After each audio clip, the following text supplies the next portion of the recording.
il faut changer un peu le discours. C'est décider qui est notre nouvel ennemi, c'est un peu ça. Et le renforcer pour pouvoir devenir notre ennemi. C'est ce qu'on a fait avec le Hamas. On a permis le transfert de beaucoup d'argent. On a en fait renforcé le Hamas à Gaza. Aujourd'hui, c'est un fait. Est-ce qu'on va faire la même chose pour renforcer l'OLP, même si c'est pas nos amis, on n'est pas en coopération aujourd'hui? C'est une décision israélienne. Niv, bonjour, Boker Tov. Bonjour. On a bien besoin de votre éclairage pour comprendre ce qui se passe actuellement le long de la ligne verte, cette ligne verte qui se prolonge sur plusieurs centaines de kilomètres et sur laquelle sont déployées de nombreuses forces de Tsahal. Parce que ce qui s'est passé avant-hier soir et qui a coûté la vie au commandant Bar Falar, c'est le résultat, on va dire, de tensions qui sont quasiment quotidiennes, jour et nuit, entre Palestiniens, parfois, bien entendu, donc il s'agit de terroristes, mais parfois aussi il s'agit de civils, et forces israéliennes qui sont déployées sur place. Oui, on voit déjà l'activité est très intense depuis quelques mois, mais le résultat, en fait, ce n'est pas le résultat de ces opérations, c'est le résultat, je dirais, d'un changement en Israël. On a changé tout à fait de stratégie. Et on rentre dans ces villages après une période longue où on ne l'a pas fait. Et je voudrais mettre la lumière sur la sensibilité, sur la complexité de cette affaire et mettre la lumière sur tout ce qui concerne la coopération entre le Shin Bet et l'armée. C'est en fait délicat parce que quand vous avez l'habitude de rentrer dans certains villages, quand vous êtes en activité dans certains territoires, il y a une coopération qui est très forte. Le Shin Bet, il est partout de toute façon, mais l'activité, quand on intègre dans ces villages, qu'on rentre dans ces villages, qu'on s'insère, vous comprenez bien que l'intelligence évolue et qu'on a beaucoup plus de coopération dans ces villages, qu'on sait beaucoup plus, et c'est, je dirais, dans cette dernière opération, malheureusement, Bar Falar a été tué.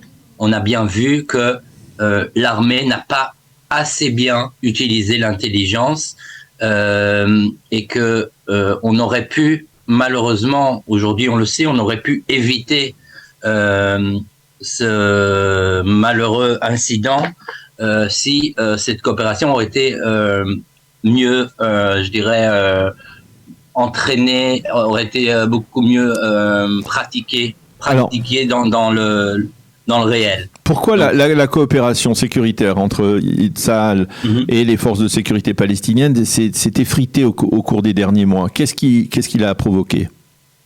Alors, ce que j'explique encore une fois, c'est il faut mettre tout le temps l'intelligence dedans, parce que c'est quand on parle de problèmes entre Tsahal et les forces de sécurité palestiniennes, en fait, on parle aussi de l'intelligence, c'est-à-dire de la coopération entre les forces de sécurité palestiniennes par rapport au Shin Bet, c'est-à-dire recevoir ces informations tellement sensibles quand on parle d'un territoire tellement grand, quand on parle de tellement, vous savez, c'est quand on rentre dans ces villages, c'est tellement serré, il y a tellement de population. Si vous avez de l'intelligence, ça sauve des vies. Maintenant, pourquoi? Bon, alors j'ai commencé par vraiment l'opération, vous savez, sur le terrain, quand ces soldats arrivent et qu'ils n'ont pas derrière eux toutes ces capacités qu'ils auraient pu avoir, c'est difficile. Ça prend du temps maintenant de réorganiser cette coopération. D'un autre côté, on voit l'évolution dans le côté palestinien, c'est-à-dire que on n'est plus dans la même phase. On est 20 ans, 30 ans après 20 ans après qu'Israël a décidé d'affaiblir l'autorité palestinienne. Bon, ça peut pas être sans effet. Maintenant, Israël a été habitué à avoir une coopération qui était basée sur de l'argent, sur un silence, sur beaucoup de choses qui étaient, je dirais, derrière les coulisses. mais ça ne fonctionne plus comme avant. Même si Abou Mazen aurait voulu aujourd'hui revenir à une coopération totale, il n'aurait pas pu le faire. Pourquoi il ne peut pas le faire? Parce que il y a des phénomènes comme des généraux et des personnes dans l'autorité qui comprennent que Abou Mazen est tellement affaibli, en plus âgé, qu'il faut regarder l'avenir, et pour eux, le pouvoir, c'est aller contre la coopération avec Israël. Vous avez la nouvelle génération, on parle beaucoup des enfants des généraux ou des enfants des policiers de l'autorité palestinienne qui sont derrière beaucoup d'attentats, de jets de pierre, etc.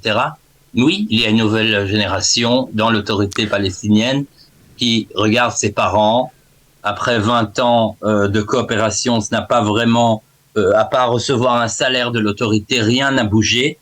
Et vous savez comment c'est un peu comme partout, cette nouvelle génération a envie de faire bouger les choses autrement et de ne pas être dans cette coopération. Donc, il y a un mouvement énorme qui bouge contre la coopération.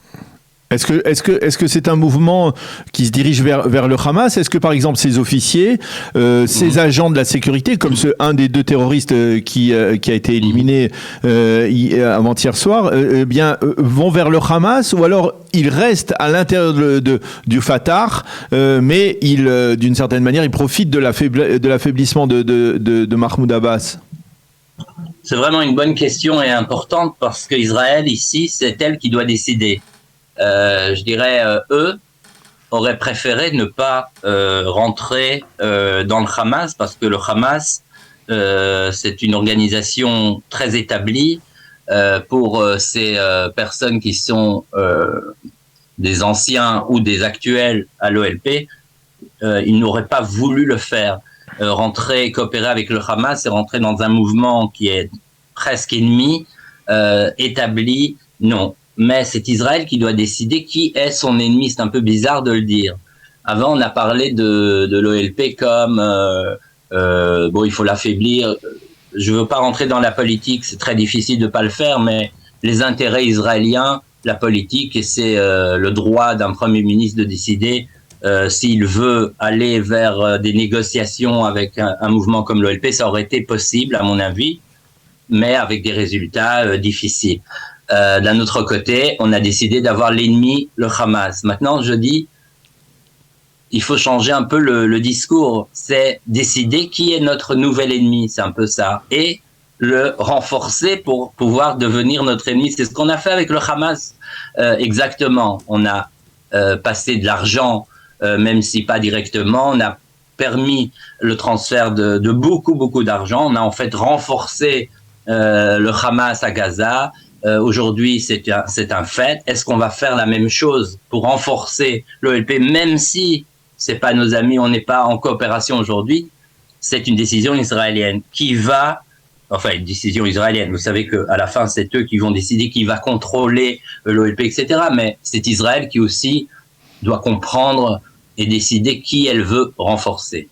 Et là, par rapport aux mesures qui ont été annoncées même ce matin de Benny Gantz, on a le sentiment que c'est pas véritablement la voie que la défense nationale est en train de prendre, puisque finalement on voit que on va fermer certains points de passage qui sont, on va dire, sous tension dans le nord de la Samarie, et puis on va dire réduire les permis d'entrée de Palestiniens, alors que jusqu'à présent, d'une certaine manière, on pensait que les permis d'entrée c'était un moyen de libérer un peu la cocotte minute qu'il y a dans les territoires, comme c'est le cas dans la bande de Gaza. Oui, mais il faut bien comprendre ce que je dis, c'est pas vraiment l'inverse. D'abord, on est avant les élections israéliennes, on est toujours avant des élections ici. Et malheureusement, ça ne permet pas vraiment de prendre des mesures courageuses. Donc maintenant, on est vraiment en train d'essayer de protéger, de faire ce qu'on peut avant les fêtes. C'est très sensible, dangereux.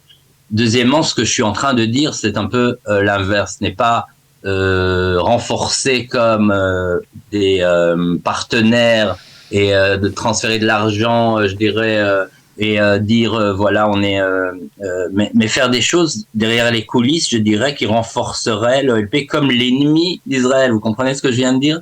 C'est-à-dire permettre à ces gens de l'autre côté de se renforcer pour que on rentre pas dans une situation, dans un scénario où le Hamas est aussi en Judée-Samarie, ce qui serait vraiment la pire des choses pour Israël. Israël le sait. On a toujours gardé l'OLP sous un petit feu, je dirais, pour que ce n'arrive pas. Aujourd'hui, il faut autre chose. Bon, ça va prendre du temps. Maintenant, point de vue militaire, c'est très sensible. J'entends ces débats aujourd'hui sur changer tout ce qui concerne la façon d'ouvrir le feu, oui. Je sais pas comment vous appelez ça en français. Oui, les ordres d'ouverture de feu. Les règles d'ouvre-feu, c'est ça? Oui. C'est très dangereux tout ça. Il faut, je pense qu'on a des divisions très très entraînées, le Shin Bet, etc. Il faut maintenir et regarder comment supporter de l'autre côté, je dirais, les forces à l'OLP qui peuvent coopérer vraiment, et aussi essayer et décider ce qu'on fait avec l'OLP, point de vue de pouvoir en Judée-Samarie. Eh bien, Nivadi, merci beaucoup pour tous ces éclairages, parce que effectivement la situation est complexe à comprendre. Renforcer son ennemi, effectivement, c'est pas évident comme on va dire principe à développer, mais c'est peut-être effectivement ce qu'il est nécessaire de faire aujourd'hui dans cette constellation. Merci beaucoup d'avoir été avec nous ce matin et d'avoir accepté de répondre à nos questions. Bonne journée. Merci beaucoup.